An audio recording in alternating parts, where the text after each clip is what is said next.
நெல்லிக்காய் வாங்கிட்டு வந்தோம் பாருங்கள். இதில் லைட்டாக உப்பு போட்டுக்கிடுவோம், சால்ட்டு போட்டுக்கிடுவோம். ஓகே, சால்ட்டு ஏன்னா ரொம்ப புளிக்கும் பார்த்தீங்களா, அதனால. அப்புறம் கொஞ்சம் வத்தல் பொடி லைட்டாக, ரொம்ப போடாங்க, உரைச்சிக்கும். லைட்டாக வத்தல் பொடி. ஓகே, வத்தல் பொடி. அடுத்தது நல்ல மிளகு பொடி. ஓகே, அதை கொஞ்சம் போட்டு விடுவோம். நல்ல மிளகு பொடி லைட்டாக ஸ்டாப் பண்ணு. இதெல்லாம் போட்டு நல்லா பரட்டிக்கிடும்.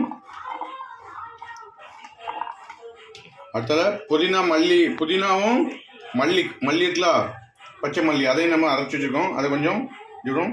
இதை நம்ம இதில் தொட்டு சாப்பிட்டோம்னா நல்லா டேஸ்ட்டாக இருக்கும். சரியா?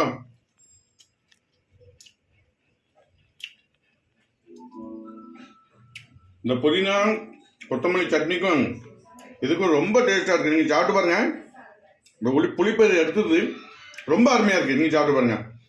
ஓகே, இது எதுக்காக இப்படி பண்ணோம்னா, இதை அப்படியே தின்னோம்னா ரொம்ப புளிப்பாக இருக்கும். கொஞ்சம் வத்தல் பொடி, ஒரு நல்ல மிளகு பொடி, வர உப்பு போட்டு இந்த புதினா கொத்தமல்லி சட்னியில் அப்படி முக்கி சாப்பிட்டோம்னா அருமையாக இருக்குது. இவங்க சாப்பிடுங்க. ஓகே, இதே மாதிரி குழந்தைகள் பண்ணி விடுங்க. மீண்டும் அடுத்த வீடியோ சந்திப்போம். நன்றி, வணக்கம்.